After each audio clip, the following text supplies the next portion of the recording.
અને આ ભાઈએ જે 2003ની અંદર કૃત્ય કર્યા હતા એની મેં ચેલેન્જ ફેંકી હતી કે હવે પછી જગ્યા દ્રોણેશ્વર, તારો ટાઈમ, તારો સમય અને તારીખ પણ તારી, તું બધું નક્કું કરે જ આપણે હામાં બેસી જવું. પણ મને ખબર છે જેના પેટમાં પાપ હોય ને, દ્રોણેશ્વરના લોકો એટલા જાગૃત હતા કે 2003માં પણ આખું ગામ એની કેસેટ સાંભળતું હતું. એ હું કરતો હતો, કઈ રીતની રાતના 9 થી 12 વાગ્યા સુધી વાત કરતો હતો, એ રેડિયોમાં પકડાતો. FM આવે ને રેડિયો, એની અંદર પકડાતો. આ ગામ જાગૃત છે એ 2003માં એને ઓળખી ગયું. જુનાગઢનો વિવાદ હવે એ ગુજરાતના ખૂણે ખૂણે સુધી પહોંચ્યો છે. દિવસે ને દિવસે આક્ષેપ પ્રત્યે આક્ષેપો થઈ રહ્યા છે, નવા નવા વળાંકો સામે આવી રહ્યા છે.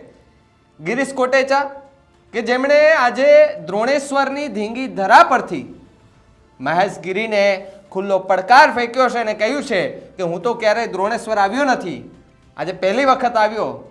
હવે અહીંયાથી હું એમને ચેલેન્જ આપું છું કે આવો અહીંયા દ્રોણેશ્વરમાં, જો એના પેટમાં પાપ ન હોય તો દ્રોણેશ્વરની જગ્યામાં આવે, અહીંયા બેસીને આપણે ચર્ચાઓ કરીએ. ત્યારે મહેશગીરીને ખુલ્લી ચેલેન્જ છે, ગિરીશ કોટેચાની ખુલ્લી ચેલેન્જ.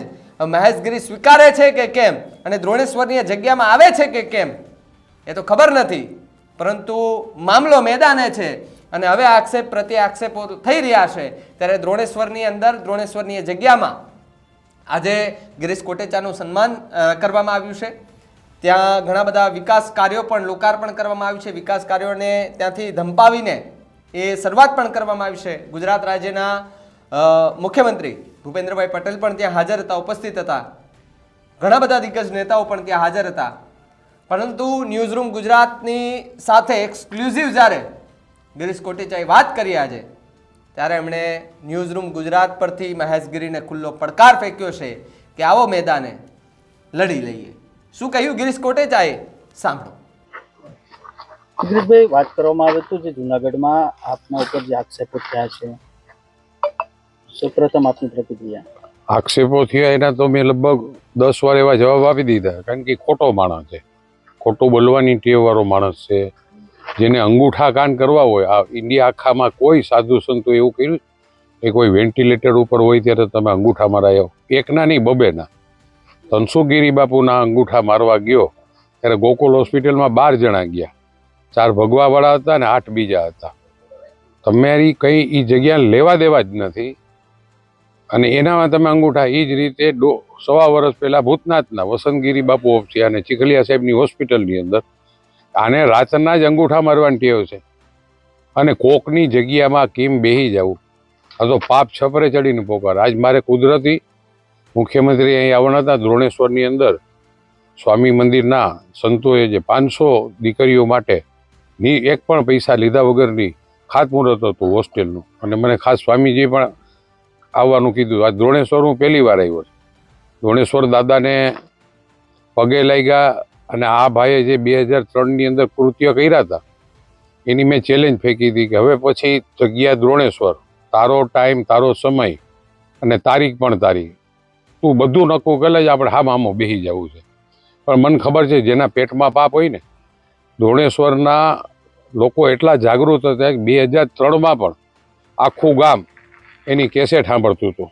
એ હું કરતો હતો, કઈ રીતની રાતના 9 થી 12 વાગ્યા સુધી વાત કરતો હતો, એ રેડિયોમાં પકડાતો.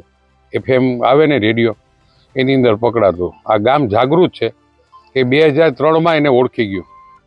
હજી પણ જુનાગઢે પણ જાગૃત થવાની જરૂર છે, કારણ કે આવા સાધુ સંતા થોડા હોય કોઈના જગ્યામાં. ધનસુખગીરી બાપુની જગ્યા કે જે પોતાની જગ્યા છે, વર્ષોથી એના બાપ દાદાથી સેવા કરતા હતા. મૂળ તો રોપે થયો, પછી આ ભાઈને થયું કે આપણે આમાં પણ અંગૂઠો. આ ક્રિમિનલથી પણ ડબલ ક્રિમિનલ માણસ છે. ગુજરાત સરકાર આની તપાસ કરે છે, સત્ય બહાર આવ્યા વગર નથી રહેવાનું.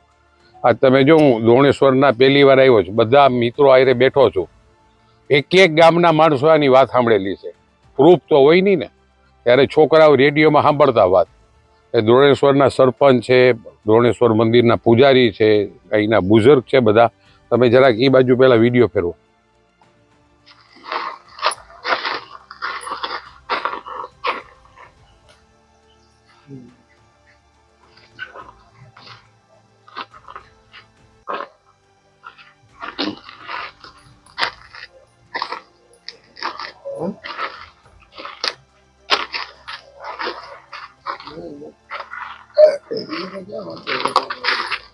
એટલે આજે તો હું મારા નસીબમાં છે, આજ મારે દ્રોણેશ્વર દાદાના દર્શન કરવાનું પણ, અને ખાસ કરીને સીએમ આવ્યા હતા એટલે અમારા સાંસદ પણ હતા, આપણા ઉનાના ધારાસભ્ય કેસી પણ હતા, અમારા મહેશભાઈ પણ અમરેલીના ધારાસભ્ય આવ્યા હતા.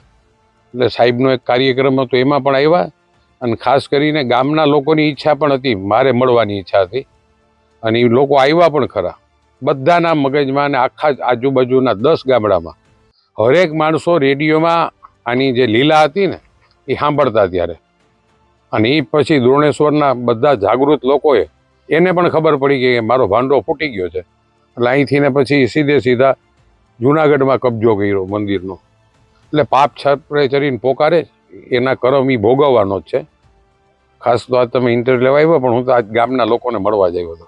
આગળની રણનીતિ શું રહેશે? આગળની રણનીતિ મેં કહી દીધી 10 દી પહેલા કે સમય તારો, તારીખ તારી, ટાઈમ પણ તારો, પણ હવે પછી દ્રોણેશ્વરના મંદિરે એ ગામમાં બેસીને મીટિંગ થાય. સામસામે મેં એને ચેલેન્જ આપી જ, હવે આવે તો સારું, શું લાગે છે તમને, આવશે? નો આવે ને મને ખબર હોય ને, અહીંયા ક્યાંથી આવી કે આ ગામે તો એને ઊભી પૂછડી અહીંથી ને કાઢ્યો છે. શું કારણ નહીં? કારણ એક અહીંના જે આચાર્ય હતા નીમુ કરીને, એ પ્રિન્સિપાલની હાલત પણ એને ખરાબ કરી. એની એ રોજ ફોનમાં આવી રીતે વાત કરતો અને ગામ આખાએ સાંભળી. એટલે મેં તો ચેલેન્જ કહી હતી કે 10 ગામડાઓને બોલાવા જ, અને તારી હાજરીમાં ગુજરાત આખાના બધા મીડિયાવાળાને, પત્રકારોને અહીંયા બોલાવો. હવે મીટિંગ અહીંયા જ થાય, બીજા ક્યાંય નહીં થાય. તો જે રીતે ગિરીશ કોટેચાએ ફરી એકવાર લલકાર કર્યો છે અને ખુલ્લો પડકાર ફેંક્યો છે કે મહેશગીરી તમે આવો, જગ્યા આ, સમય તમારો, સવાલ તમારા, જવાબ અમારા, પછી અમે જે જવાબ દઈશું, અમે જે સવાલો કરશું એના જવાબ તમારે દેવાના રહેશે. જુનાગઢનો વિવાદ દિવસે ને દિવસે ખૂબ વકરતો જાય છે, આક્ષેપ પ્રત્યે આક્ષેપો લાગતા જાય છે, નવા નવા વળાંકો આવતા જાય છે, નવા નવા પ્રૂફો સામે આવતા જાય છે. ત્યારે હવે જુનાગઢની એ જગ્યા, એ દાતારની જગ્યા, એ અંબાજીની જગ્યા, એને લઈને પણ અત્યારે જે ભક્તો છે એ ભક્તોમાં પણ ક્યાંક એવી વિચારણા ચાલુ છે કે આમાં અમારે દર્શન કરવા જવું તો જવું કેમ, કારણ કે ત્યાં વિવાદ ચાલે છે. એ સંતોના અને મહંતોના વિવાદને લઈ અને ભક્તોમાં પણ ક્યાંક મૂંઝારો જોવા મળી રહ્યો છે. આ મુદ્દે તમારું શું માનવું છે અમને કમેન્ટ કરીને ખાસ જણાવજો.